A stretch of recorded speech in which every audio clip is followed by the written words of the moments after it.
All right, Sled Send listeners, welcome back to the next episode of the Sled Send podcast. As always, we appreciate you guys being here, regardless of what platform you are on. And as always as well, check out the description below. There's a ton of discount codes in there for you guys from our lovely sponsors. So save some money with getting all of your setup for your sleds. And then the other thing too, if you guys have been seeing some stuff on social and hearing a buzz about the Sled Send Brotherhood, if that's something that maybe you're interested in, there is an application in the link or in the description below as well for a link to fill that out if that's something that you guys are interested in. And so without further ado, if you are watching this, you can tell that the setup's a little bit different. So for this episode, we're actually doing a virtual one. And this is the first time we've done this since season 1. So it's been a minute since we have done this. However, let's jump into this. So tonight's guest on this episode is one of our team riders, Brett Grabosh. Dude, Brett, what's up, dude? I appreciate you working through the technology stuff with us, but here you are, man. What's going on, man? Excited to do this. Heck yeah.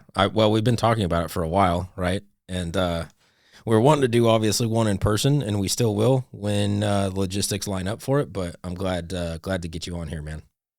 Thank you. Yeah, no problem. Heck yeah. All right, dude. So let's dive right into this. So I guess before we start really about like talking about sleds and whatnot, obviously let's start with you, right? So I guess tell us and the viewers and listeners, like who is Brett when, let's say, like when the helmet comes off? Who are you? Oh man, I was not expecting that right off the bat. We got to introduce you first, man. I know.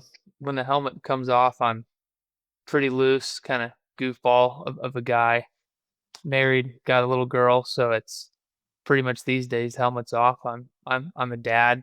I'm a realtor in the Boise area, so that's kind of kids and work right there take up most of your time when we're not sledding. So. Heck yeah, dude. And you just got your license, a few months ago? Yep. Yeah. Been working on it for a while. Been in the industry pretty much my whole life. So figured it was time to make the switch and do that from now on. So it's going good so far. It's been fun. Absolutely, dude. No, that's good. Congrats. I'm proud of you. Obviously we talked, throughout the summer regarding that, but, you mentioned that you've kind of been in it your whole life, and I know you have some family members that have been involved. So I guess for you with real estate specifically, outside of, the encouragement or engagement from your family, what was the shift for you that made you go in the direction of actually getting licensed and pursuing that lane? So, I mean, there was a lot of things involved. So I started getting it when we first moved to Idaho in 21 is kind of, hey, it was a long-term goal and just had some good jobs, good gigs, and just kind of kept putting it on the back burner. And finally, some stuff happened, and I was like, life's too short not to chase what I feel is my purpose and my calling. And I was like, screw it, we're gonna see what happens. We're gonna make it work, and just dove in. Heck yeah, dude. That's awesome, man. Again, proud of you. So, anything else you want to add in? I mean, on the personal side before we dive into the sled stuff, like, dude, being a realtor and how old is your daughter? Almost 4 months old. So yeah, not just perfect storm. Okay, yeah, so still pretty young. Perfect timing. Yeah. Yeah, and then married. Yeah, you've got to, balancing all of that. So obviously that takes up a lot of your time. But anything else outside of that for fun that you do? Summertime, obviously. No, not really. I know. I'll give a viewer warning. If you're gonna go buy a 2-seat side by side, wait to have kids. Or if you plan on having kids, go and buy a 4-seater. So that used to be our go-to. Was we had a Can-Am, drive down to Cali, go to the dunes, have that thing out every weekend, and they're fun. But 2-seater's a pretty expensive garage ornament. So when the baby came, we got rid of that. So summers looks a little different this year. Yeah. I bet that's all right. You can get a 4-seater later on down the road. So cool. All right, man. So I guess let's kind of dive into the snowmobile stuff a little bit. So for you, like, how how did sledding even become like part of your world? Like, was it something you grew up around, or did you fall into it on your own, or how were you exposed to it? So I'm gonna make a claim. So far, I am the best snowmobiler from Tucson, Arizona I've ever met, because I've never met one before. So I, Dude, so loud if and proud, somebody out man. there's from That's sick. Tucson, we got to get out on the hill and see. But no, so I Yeah. was born and raised Desert Rat. Met my wife going to school in 2019.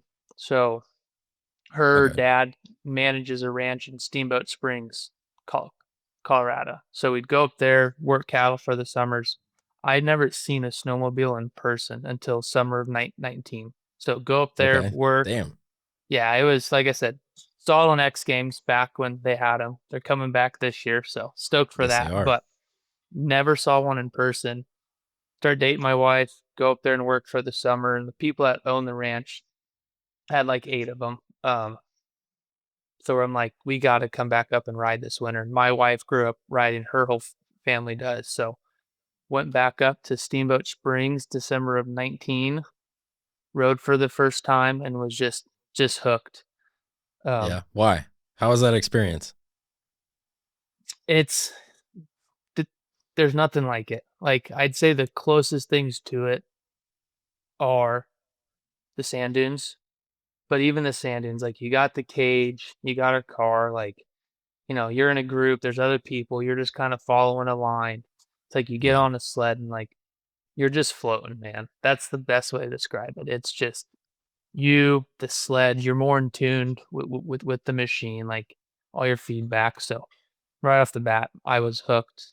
Um, and then things got a little crazy in spring of 2020, and we packed up and moved to Steamboat and lived up there for a whole year. So I got all winter 2020 um, living on the ranch. We had a couple thousand acres to go play around on. So like the sleds sat on the front door, get home from Oh work, man. fire. Yeah, like it was for not being around sleds, and that was my like introduction of just sleds parked out front, get on and go, and it's always untouched snow. I mean, I was spoiled. So Yeah. I mean, not very many people get to have that luxury for that quick of an introduction into it. no, yeah, That's and pretty. it's crazy too. Like I mean, my wife is still. I'll give her credit. She's still better than I am on a sled. I might look like I'm having more fun, but dude, she's just a tractor. I mean, wherever she Yeah. wants to go, she goes first try, no problems. Like Heck three yeah. or four of Love us will that. be stuck on the hill upside down, and she's just up at the top Doing looking circles down at around you. everybody. Yep. Yeah. Heck yeah, dude. No, that's cool. Um, so I guess when did you, and I think you're kind of on that train of thought, but when did you make the move from Steamboat to where you're at now outside of Boise? So we came to Treasure Valley in spring of 21. So we were in Steamboat Okay. for about a full year, got a whole winter there, and then moved out here. We kind of wanted something different, wanted mountain still, and it was like McCall's 2 hours away, central everybody. We were like, screw it, let's go. And haven't looked Yeah. back since then. So Hell yeah, dude. That's a good story. So I guess I guess for you with kind of all those different transitions, right? Like coming up from Arizona, getting to ride, and then staying in Steamboat and riding, and then now you're in Idaho riding. Was there like a specific moment where the idea of snowmobiling, like it stopped being something that you were just doing for fun, and it actually started to become like part of who you are now? Like, was there a specific moment where that shift happened for you? um I think probably our first year in Idaho. So Okay. I was on an '09 Rev that the people that own the ranch were nice enough to let me ride for a winter. So it was, seeing I think my brother-in-law at the time had a boondocker kit on his skidoo. My wife had a summit, so it just was like this is still fun. And as soon as we moved out here and I got a 19 summit, it was like game over. And it Yeah, just was yeah. like, hey, like I'm not looking back. Winter's my favorite time. And just really like our first year here, we didn't know too many people. It's like me and my wife would load up the truck, sled deck, and we just go. the two of us. Mm, So like that was really kind of when it was like, hey, this is not too many people get to do this with their spouse, and it's like I don't have to beg to go, take off for a weekend to ride. It's like she's helping get the gear loaded, truck loaded, and we're going. So it was like our thing, and it yeah. just from that moment it just stuck.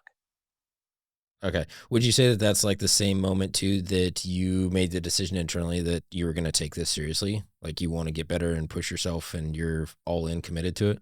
Same A moment? 100%. Yeah, 100%. So it was Okay. like first gear up here. I mean, you pull into the parking lot up in McCall, and just the names that are up there, trailers, the sleds. It's like, okay, there's an industry here I hadn't seen before, and just kind of started following, some guys that ride up there, and it's like, holy crap, what you can do with this sport's crazy. And that's when I kind of really started looking at, how far can I take this? So let's talk a little bit. Like, obviously, that's all a lot of really cool, fun stuff, but let's change the tone a little bit. Not too long ago, you actually had a pretty gnarly injury. Yes? Yep. Come. Yeah. So why don't, if you're comfortable with it and okay with it, why don't you share that story and kind of take us through everything that happened there? Yeah. So I got messed up pretty darn good. We were riding. Been to McCall, you probably heard of Wong's Bowl. So we were playing up around in that area, and just got lazy, kind of got kicked weird, and was in a spot where I could just roll my sled back over and go. So I just kind of bailed off the sled, and my tether didn't pull. It was clipped to my hip. So the sled rolled, throttle stuck wide open. As the sled came back around, then my key pulled. Wound up grabbing my suit, pulls my arm through the track, and somehow I got sucked through the drivers and got an ear on this side of my arm and an ear of the driver on this side of my arm, and my arm pretty much stopped a snowmobile pinned wide open. So pretty gnarly. Dude.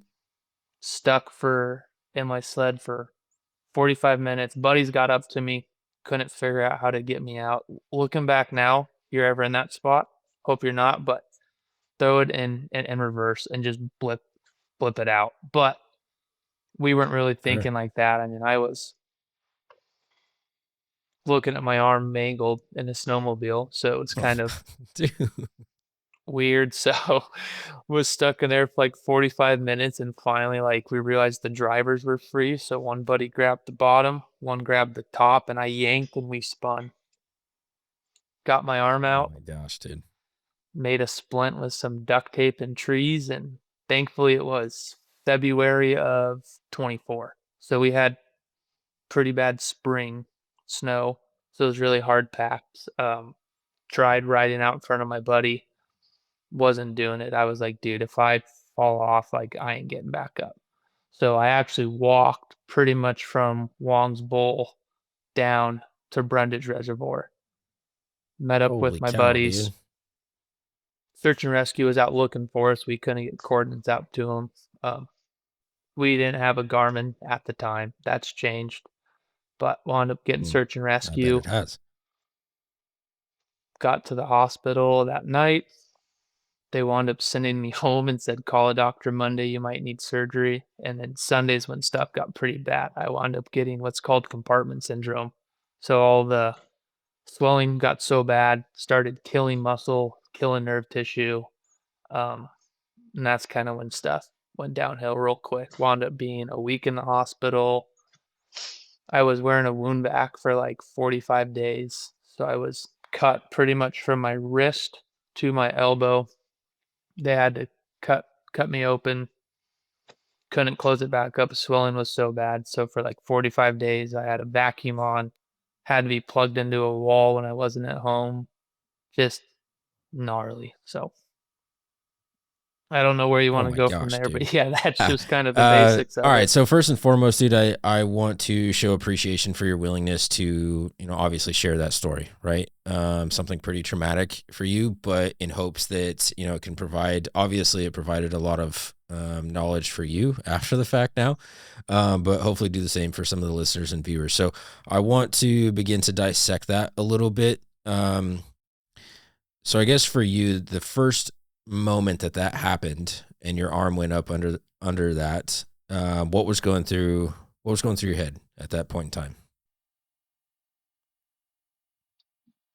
First thing that went through my head was like I knew if I didn't get off that hill, I wasn't making it through the night. Just because I was stuck face down in the snow, sled kind of on top of me. So it was like 10, 15 seconds of just kind of, oh crap, like need to figure this out or like that's it. Mm-hmm. Switched real quick to buddies got back up there and just kind of started trying to problem solve. And then it was the weirdest part was like kind of fight or flight kicked in. Okay. It just was at first like, okay, got to get separated from the sled. Once I'm separated from the sled, I'm good. Got out, then it's like, okay, step one's done. Then it just started hurting me even more. Once I got down to the trail, I was like, all right, step two, hurting more. As soon as we got caught up with search and rescue, I was like, all right, I'm getting out of here. I'm good. And as soon as I relaxed, it just was like, it's, you can't describe the Well, the pain. It adrenaline just wore was, I off. mean, everything was, yeah, mangled. It just, like I said, it just was pure fight or flight. Just kind of take each thing as a process, stay as calm as possible, and just, Sure. okay, what do we need to do to get out of here? What's next? What's next? All right, next thing, go. And so how many buddies were with you, like in your crew? Two, So you had two two other. riding buddies. Okay, so three of you total. Yep. Okay. So after going through all of that, what would you say that you learned about yourself or how you handled the situation or something maybe that you could have done differently, as well as collectively the three of you, if you felt like the other boys that you were with, if there was something different that they would change next time or some things that maybe they learned. Can you speak to that a little bit maybe? Yeah. So, a couple things. One, the biggest, wear your tether around your wrist. Mm, I'm a huge believer in that now. Sitting on the couch all last spring hurt. I got to watch 80% of the rimshaw races because we weren't out riding, and every single guy wears them clipped to their wrist, not your suit. Because when just the way I fell, my hip was the closest thing to my sled. He sure. didn't pull. Sure. Second thing, we were wearing radios. If Mm, I wasn't able to get to my oxbow, I would have been screwed. So just always have those. That probably got us out of there really soon. And I think the biggest thing that we kind of learned about after the fact was just when you do have kind of a serious injury like that, like take a step back and kind of realize what could sure. happen. Like, I mean, got to the hospital, kind of like, crap, dude, I snapped my arm. Like, this is going to be a gnarly story. Maybe surgery fix the bones. Like, I'll be good to go in 4 months. To 24 hours later, coming out of surgery and them telling me, like, there's a good chance my hand will never work again. Like, my muscle was gray. So, like, it Dude. was, yeah, just in, like I said, a 24-hour period of, you might need surgery, call a doctor too. Hey, man, this is bad. They really told me I could have a living prosthetic, which pretty much means my hand and arm's still there, nothing moves. So just kind of know what can happen and just, I'd say even just having a decent idea of just really basic first aid, like how to, you know, mobilize stuff, what breaks and injuries are like a, hey, don't move them versus a situation where it's like, hey, dude, we're going to cut some tree branches, make a splint, we're getting you Mm, out of here. So the three biggest things is just wear your tether around your wrist. If you're not even gonna wear a tether, don't leave the Yeah, parking no. lot. It ain't worth Yeah, it. Radios and just, I mean, take, there's courses on YouTube. You can just watch some quick little first aid video type stuff just to have a general idea of if something does go wrong, like what can happen. Like I said, I never heard of compartment syndrome until I got sure. it. Just a weird freak accident. So Damn, dude. So I guess in that moment for you, when the doctor told you that you might not be able to use your hand, um, how did you process that emotionally? I I don't think I ever did. I think that's why. So I mean, I've got 98% function, a little loss of feeling, but like I never was like, this is my new reality. I think I spent maybe like, well, here's where the problem started. My first thought was I started looking up um, prosthetics that you can clip to handlebars. There's a couple of them out there. So like day 3, I'm already doing research on what's out there. Like, okay, I don't have an arm. I'm still gonna do things that like I want to do. Like I'm still gonna ride. And I actually hit up, I can't remember the guy's name, but it's RK Motorworks in McCall. Okay, He was selling a track. I'm still in the hospital. Still not sure when I'm going home. Like I was like, I have days on like I tracked on my phone. I only took like 10 steps, at least to the bathroom back. Like I can barely walk. Just my body's just in shock sure. still. Sent him a message saying, "Hey, I'm in the hospital. I had a wreck. I need a track. Can you save it for me till I can get a ride up there to get it?" Dude, I wish I could remember his name, but it was RK Motorworks up in McCall, and his response was, "This is the best Facebook message I've ever gotten. I'll save it for you." dude, that's So it was crazy. like I mean, that speaks just volumes to your love and attachment to the sport. If you're 3 days afterwards and you're in that moment and you're still remaining somewhat positive, at least around the concept of, getting back out there and riding again. Because, I mean, some dudes could take that and be like, make the decision to never get on a sled again. yeah. Now, I mean that definitely came Okay. later, but at first it just was a full blown. Like I said, I was like, if I can't use my arm, like cut it off, give me a prosthetic so I can still do things. Like I literally was researching what handlebar prosthetics were out there. That's wild, dude. That's wild. So I guess when some of those negative thoughts did kind of creep back in, how did you process that and work through it, and then ultimately make the decision that you were going to move forward and continue to ride again? So I think a big part was just the sled sim team. I know. So I guess so. All last year I had 7 different surgeries. I had another one this year. So it was just like a constant battle of just I'd make progress, have another surgery, make progress, have another surgery, and just kind of just peaks and valleys. And I reached out to you before the season, was just like, hey, we talked back and forth a couple times, just like, hey, I'm not going to be able to ride Hmm. this year. Still wanted to kind of help out with the brand. I was like, I didn't want to take a team rider spot just because it's like I wasn't going to see snow. And you were like, dude, let's run it. Like, join the team regardless of what happens. Like, you weren't worried about content. You weren't worried about this or that. It just was, I needed a community of guys still in the sport, and it was like, let's do it. So I think joining the team gave me a little hope. Like I had my sled listed for sale, Yeah. and it was like I kept it. Actually, probably like the most memorable ride last year was my first ride back was in November. So 10 months Yeah. from when I got hurt, I was back on the snow riding, and we had just found out my wife was pregnant. So my wife actually rode that day. So it was my first ride back after being told I wasn't going to ride again. And my wife was pregnant with our daughter. So it was her first ride technically too. So just, Man, I mean, like I said, I got through that day. We did like 15 miles. It just was like, sure. get up, I can do it. We did it, keep her safe, and it was like, all right, back to the truck. That's checked off the list. Dude, that's And then so after that, it special. just was kind of pushing. Yeah, it was.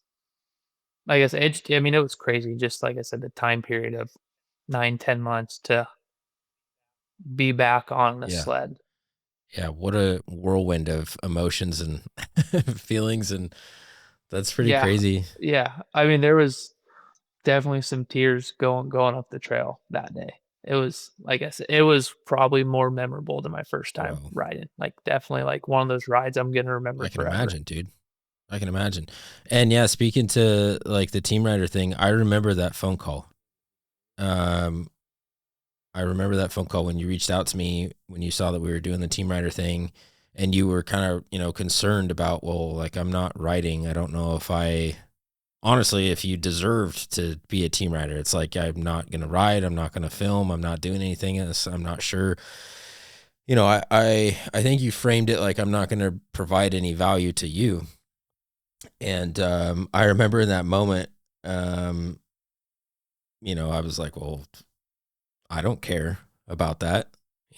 I was in the mindset of like, well, how can I help you? And decided to get on the calls and stuff. And I don't know, because it was around the time, and I think one of the first recordings that I had you watch was it Julian's call with the mindset stuff, or was that later on? Yep. No, so I missed that call. Yeah, So I joined the yeah, week yeah. after. And you went back and listened to that one. Yeah. So probably the most important call. I'd say one of the most like, influential things right now, just mindset, being in a good headspace. Hmm. I wasn't there for it, and if we hadn't have made this work, like, would have never got that exposure. Yeah, yeah. Well, I feel like I remember after you watched that, like in that moment, you were like, yeah, I'm all in on this. I want to be a part of this. And here you are now again with it this year too. But um okay, so I mean, dude, there's so much there's just so much there, dude. Like and you know me and the podcast, and I don't get caught up on words very often at this point anymore. And I'm just trying to process like everything that you had to go through to get to this point. So I guess looking back on all of it now, would you say that there was something about the wreck, about the surgeries, the bad news originally from the doctor, the recovery process to having to, post your sled for sale, um, up until the point when you got back on that first ride when your wife was pregnant and everything. Between all of that, would you say that there was something that that you learned throughout that entire process that has stuck with you, that you kind of utilize or reference like into your everyday life right now? Does that make sense? Yeah, no, I mean, 100%. I think the biggest thing was, like, I never told myself getting back to 100% wasn't an option. Like, that was always, I got really, really lucky. My physical therapist was freaking awesome team. Um, and first time going to him, he was the goal is 100%. It was never, we're going to get you to 100%. 100% is possible. It's not possible. It was the goal is 100%. And I think just having that mindset of the goals like to be like it never happened, just to push myself. I mean, dude, there was days I was in the gym training chest and I was doing dumbbell press with one arm and my left arm wrapped up across my chest. So it just was just controlling the mind and just not giving myself the option to just quit or just say, "Yep, someone told me it's not gonna work again. That sucks." It just was, don't even let that be an option, and that's kinda stuck with me, you know, business, making some changes there, just your most powerful tool is your mind and just controlling what story you tell Hmm. yourself. That's really what it comes down to. Yeah, I mean, dude, that's incredible insight. And I was going to ask too, I mean, you kind of answered a little bit too, but I mean, that's something that, I mean, now that you have that power, if you will, of the mind control and the awareness, I mean, I feel like that's something that you can forever carry on moving forward, regardless of what type of situation you're presented with. 100%. I mean, all the books and all the stuff out there. I mean, there's all kinds of stuff you can do for it, but it's like once you kind of realize like, hey, I'm going to tell myself how this is Mm, going to go, everything just flows like yeah. that. Dude, what a again, I appreciate you sharing all that, dude. What an incredible up and down story.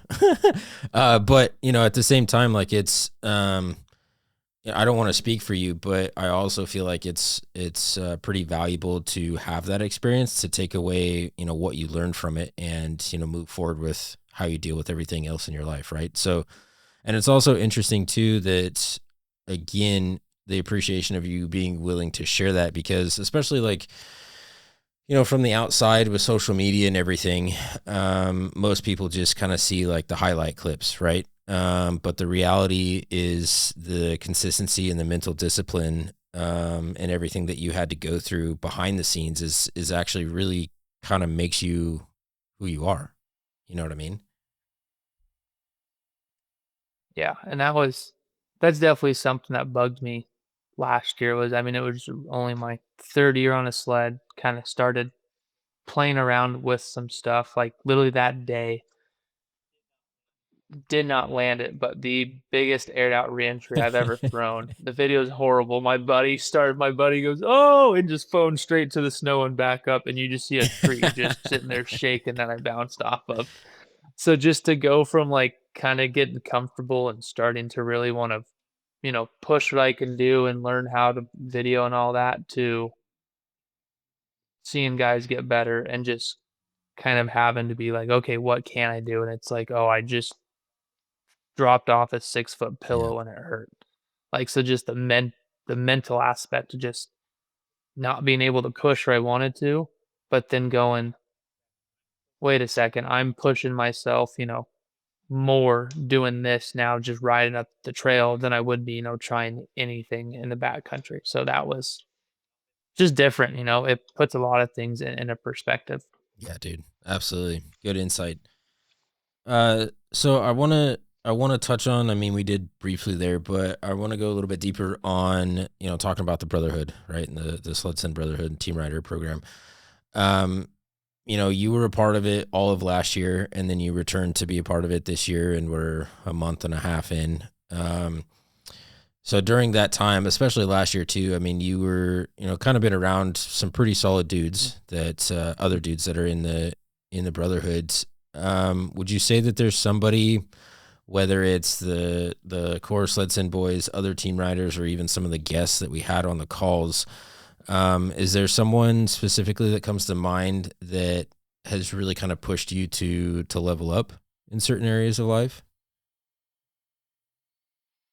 Yeah, I think the biggest one that comes in, that original mindset coach. So he actually wound up doing a program that we ran this year for a couple months with a bunch of guys just all around mindset coaching, and how to be a man in today's world and just what that Yeah, looks like, what that means, and just all the different challenges with it. And I think the cool part is like how that translates over into the team riders as well. It's not as structured. Here's, all the readings, extra stuff on it, but it's just you get guys together, talk about sleds, we have our calls, but then it's like you turn around and it's Thursday morning and it's some dude that's like, "Hey guys, here's a tough spot I'm in. Can anybody help?" And there's usually within 30 minutes, 5 or 6 guys like, yeah, "Hey dude, let's hop on a phone yeah, call." And it's just it's cool to see that because it's the best way I describe it. It's kind of like I don't use a fraternity environment, but it's like you're with your boys, you go out on the weekend, you ride, you have fun. But it's like you got the close group in there, like no matter what, these 40, 50 dudes, they've got your back.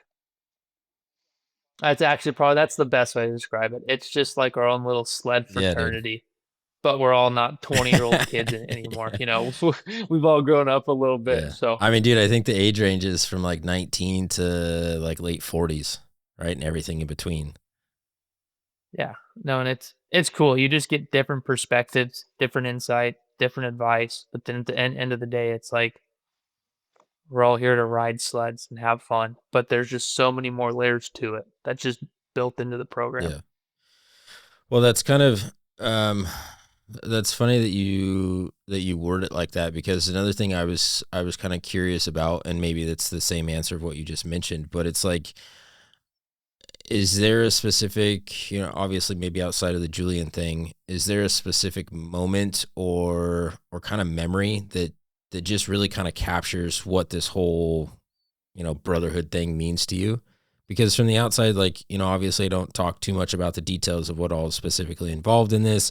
And a lot of people, you know, are really unaware, obviously, unless they're in it, of what all is involved here, right? And so is there something that you feel kind of captures what this whole, you know, sense of brotherhood means to you? Yeah, I think the biggest one is, there's two of them. They're kind of on the same page, but like me and you have chatted a bunch. Um, and then, Shay and Kobe on the podcast, on the team calls and stuff. You guys rolled through town. I skipped out work to go have lunch with you Yeah. guys, and it's like it wasn't like a first time sitting down hanging out. It was like we'd been buddies forever, sitting there BS, and you guys were just coming back from Yeah. Jackson, so you boys were hurting a little bit and just able to sit there and have lunch and just kind of BS. Like I said, we've been buddies Yeah. forever.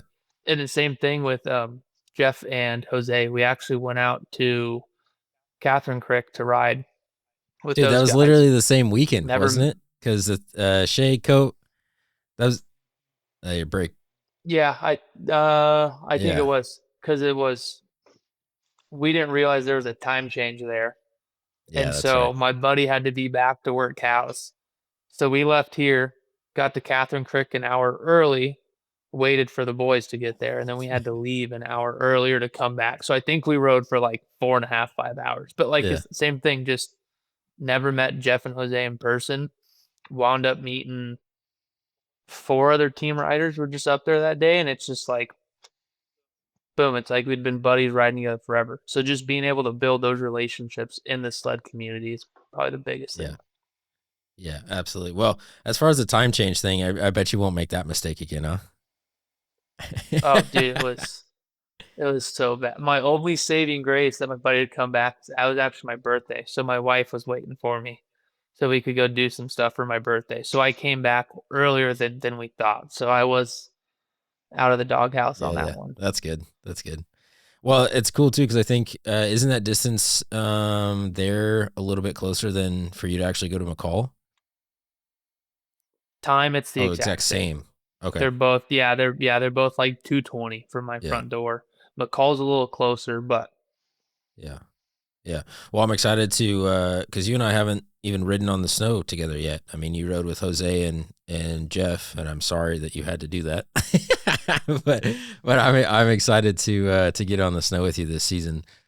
Um, so another piece or segment that I want to pull out of what you just said with like the friendships and the relationship stuff there, when you think about the people that you ride with or think about the other, you know, team rider brothers, what what for you makes that bond different from like your other friendships that are outside the sledding industry? I think it's just having each other's back. Like I said, I've never met 80% of the guys in there.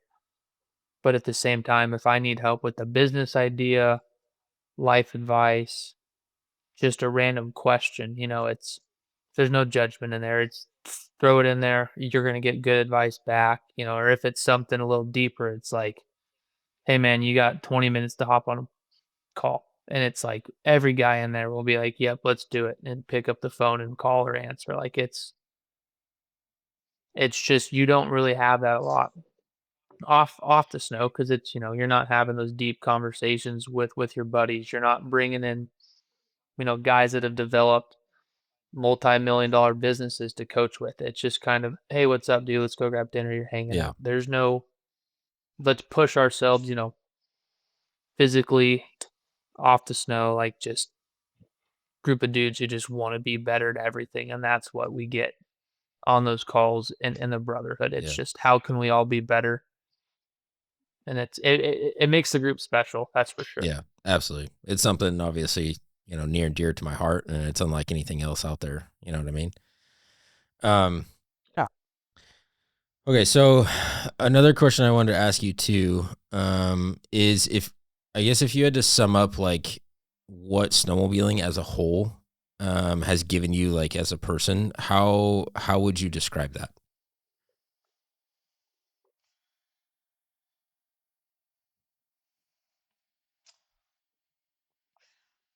I'd say probably like an escape and determination.